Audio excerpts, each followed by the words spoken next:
Bela Om Mumun, Fadlizon dan Andi Arief habis dilibas netizen, ditulis oleh Nina Nur di siwar.com.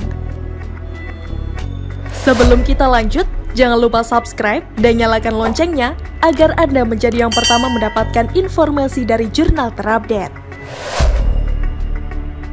Akhirnya, Om Mumun ditangkap aparat seperti menunggu jerawat pecah karena memang sudah sekian lama publik mengetahui adanya video sumpah setia organisasi pengacau internasional di salah satu kota di Sulawesi Selatan yang dihadiri oleh Om Mumun. Kabarnya video itu sudah sejak 2015, bahkan pada bulan Februari lalu, seorang terduga teroris yang juga anggota FPI mengakui kehadiran Om Mumun dalam acara sumpah setia tersebut. Lalu kenapa kok Om Mumun bagaikan kebal hukum tidak juga ditangkap? Itu yang mengotori benak saya sampai terpikir bahwa mungkin saja Om Mumun ini semacam agen rahasia yang ditanam FPI sehingga dia memang kebal hukum. Hehehe, itu hanya hayalan saya sih. Tentunya kita semua mengapresiasi pihak tim Densus yang telah menangkap Om Mumun dengan tegas sampai sandalnya pun ketinggalan. Mantap dah. Pasca penangkapan Om Mumun, muncul di permukaan dua tokoh publik yang membela Om Mumun, yakni Fadlizon dan Andi Arief. Keduanya mencuitkan pembelaan di Twitter yang tentu saja mengundang serbuan para netizen. Dan kalau sudah diserbu, ya siap-siap saja dilibas para netizen karena memang gampang sekali membalikan apa yang dicuitkan oleh Fadlizon dan Andi Arief. Cuitannya pun senada, saya mengenal baik Om Mumun dan saya tidak percaya dengan tuduhan teroris ini. Sungguh mengada-ngada, kurang kerjaan, tulis Fadlizon. Sekitar 2 jam kemudian disusul oleh Andi Arief. Aparat harus adil dan memiliki bukti kuat untuk menteroriskan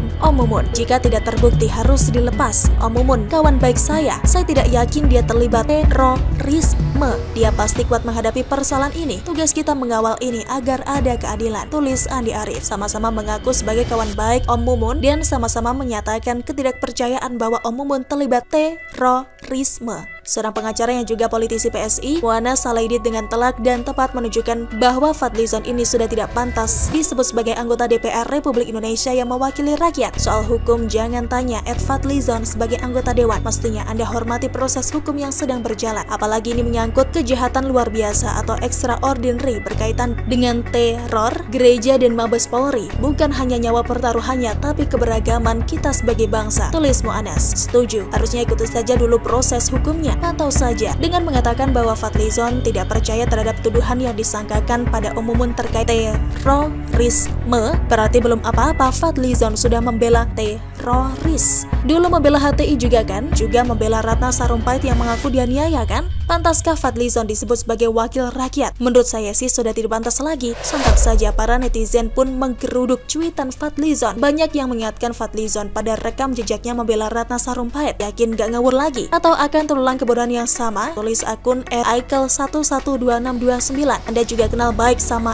@Ratna Espait atau Ratna Sarumpait juga kan? Tulis akun @joko_smaryadi. Sama halnya sampean pun mengenal bahkan sampai menjenguk seorang Ratna Sarumpait. Jadi ya gak heranlah dengan segala cuitanmu. Tulis akun @nyongwongbumes. Semuanya sambil mengunggah cuitan lama Fadlizon soal Ratna Sarumpait yang sudah dihapus. Kemudian ada pula netizen yang mengunggah jejak digital dari berita media ketika Fadlizon membela Ratna Sarumpait seperti dua akun di bawah ini. Betul sekali, hanya orang goblok yang percaya sama Fadlizon yang ngakunya sebagai jubir rakyat tapi nyatanya adalah jubir para penjahat seperti Ratna Sarumpait dan Om Mumun. Bukannya mengedukasi rakyat agar mempercayakan pada proses hukum yang berlaku sesuai undang-undang, malah memprovokasi agar tidak percaya dengan pihak polisian. Dasar BACOT. Kalau Andi Arief, tentu saja para netizen mengingatkan Andi Arief soal kasus narkoba yang pernah menimpanya. Ente pikir ini apa? Sabu? Bukan. Tulis akun @pencerah_ sambil mengunggah foto-foto temuan tim Densus di rumah Om Mumun maupun di markas FPI di Petamburan, yakni buku-buku jihad dan bahan-bahan pembuat bahan peletup. Dan saya yakin anggota Densus gak dalam kondisi sakau, pastinya dengan bukti-bukti yang kuat dan akurat, bukan soal anti bocor dan bergerigi. Tulis akun @ramanesesa. Sesama teroris itu memang berkawan baik, tulis akun @sharman59. Cukup 3 contoh ini saja sudah bisa mematahkan kredibilitas cuitan Andi Arief. Bukannya mengundang dukungan, malah mengundang tamparan buat diri sendiri. Entah sampai kapan mereka ini bisa mencuit seenak udelnya dan dibiarkan saja, jelas-jelas membela pengacau, menjual narasi bahwa penangkapan itu hanyalah sebuah bentuk penindasan rezim, menutupi akibat buruk dari terorisme, membawa opini dan mengarahkan opini yang tidak benar yang akan dipakai oleh para kadrun sebagai alasan kuat merasa ada tokoh penting yang membela mereka. Kan ngawur, saya menunggu ditangkapnya juga Fadlizon dan Andi Arief selalu dari kura-kura.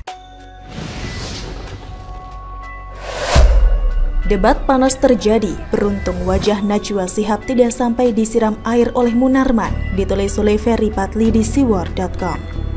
Sebelum kita lanjut, jangan lupa subscribe dan nyalakan loncengnya agar Anda menjadi yang pertama mendapatkan informasi dari jurnal terupdate. Tentu masih segar di ingatan kita. Kala itu, atau tepatnya 28 Juni 2013 silam, jubir FPI Munarman menyiramkan air ke muka lawan bicaranya saat tampil di TV One. Diketahui yang menjadi korban kebiadaban Munarman itu adalah Tamrin Amal Tomagola yang sehari-hari berprofesi sebagai sosiolog serta pengamat sosial. Lantas bagaimana kronologi penyiraman air ke muka lawan bicara itu terjadi? Awalnya keduanya dihadirkan oleh pihak TV One untuk membahas pelarangan sweeping di tempat hiburan malam selama bulan Ramadan. Silang pendapat pun terjadi antara kedua narasumber tersebut. Dengan lantang Munarman mengatakan tidak setuju dengan apa yang disampaikan oleh Tamrin. Sekarang beliau ini melihat hilirnya ketika masyarakat, ibu-ibu mengambil tindakan sendiri. Tidak, ujar Munarman dengan nada keras. Kemudian dijawab oleh Tamrin, dengar dulu, Anda tidak tahu apa yang Anda maksud. Munarman lalu terlihat emosi dan mengatakan, Anda diam kalau saya lagi ngomong. Dan tanpa tedeng aling-aling apalagi mikir panjang, ia langsung mengambil cangkir yang ada di depannya serta menyiramkannya ke muka Tamrin. Tamrin pun diam sejenak kala itu setelah mendapat perlakuan yang tidak manusiawi tersebut. Justru Munarman yang kembali berbicara dengan mengatakan, Anda kelewatan, Anda diam kalau saya lagi ngomong. Karena kejadian yang tidak mengenakan tersebut terjadi di TV One, manajemen televisi swasta milik Abu Rizal Bakri itu terpaksa harus meminta maaf ke publik kala itu. Segenap kru Apa Kabar Indonesia memohon maaf kepada pemirsa atas kejadian yang tidak terduga yang baru saja terjadi, ujar TV One. Sedangkan Tamrin Tomagola entah takut dipersekusi oleh Laskar FPI atau karena apa, ia tidak mau melaporkan kejadian tidak menyenangkan tersebut ke pihak berwajib. Biarkan publik yang menilai dan beri hukuman sosial yang setimpal. Saya tidak mau melayani preman, ujar Tamrin kala itu sesaat setelah acara berlangsung. Sementara Munarman bukannya meminta maaf atas aksi bejatnya tersebut, ia malah menyalahkan Tamrin dengan mengatakan, dosen UI itu intelektual sampah. Tapi kalau melihat aksi-aksi yang dilakukan oleh FPI sebelumnya, tidak mengherankan juga sih kalau Munarman kayak gitu. Seperti FPI sering banget melakukan penutupan tempat hiburan secara ilegal, kemudian menyerang kantor Komnas HAM, mengeroyok mahasiswa, serta menyerang emak-emak dan anak-anak yang tergabung dalam Aliansi Kebangsaan untuk Kebebasan Beragama dan Berkeyakinan atau AKKBB pada tahun 2018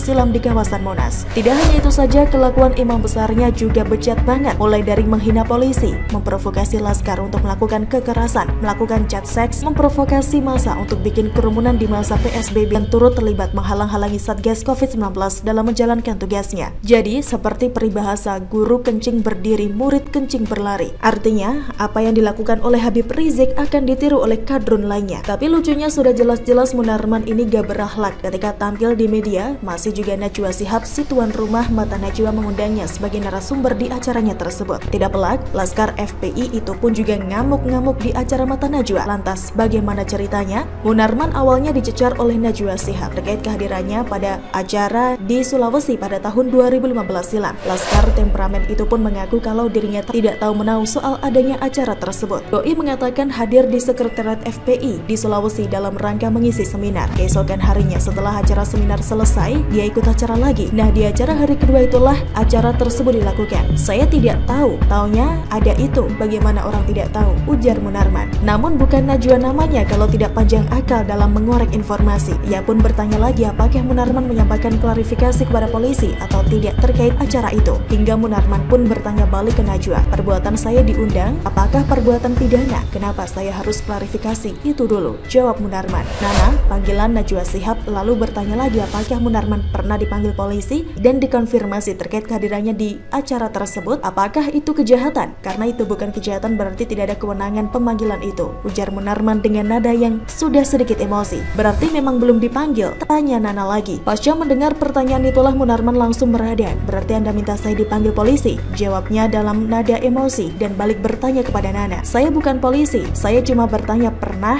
atau tidak dipanggil polisi, jawab Nana dengan nada yang juga cukup tinggi. Bahkan di situ selain dari mengeluarkan nada emosi, Nana juga ditunjuk-tunjuk oleh Munarman dan menudingnya memberikan pertanyaan jebakan segala. Tapi bersyukurlah mereka debat hanya pertentangan pendapat saja. Nana gak sampai bernasib sama seperti Tamrin Tomagola di disiram air. Karena agak mengerikan juga sebenarnya saat emosi Munarman naik di acara Mata Najwa itu. Pasalnya di dekatnya ada cangkir atau mug yang diduga berisi kopi kapal api. Sedikit masukan untuk media televisi, kalau boleh mending undang Novel Bamukmin saja daripada si Munarman ini. Karena walaupun kadrun yang mempopulerkan kata Visahas itu juga agak nyeleneh, tapi minimal dia tidak pernah bikin kekerasan saat tampil live di media. Kura-kura begitu. Bagaimana menurut Anda? Silahkan tulis komen Anda di kolom komentar. Jangan lupa untuk like, subscribe, dan share. Arkana pamit, sampai jumpa.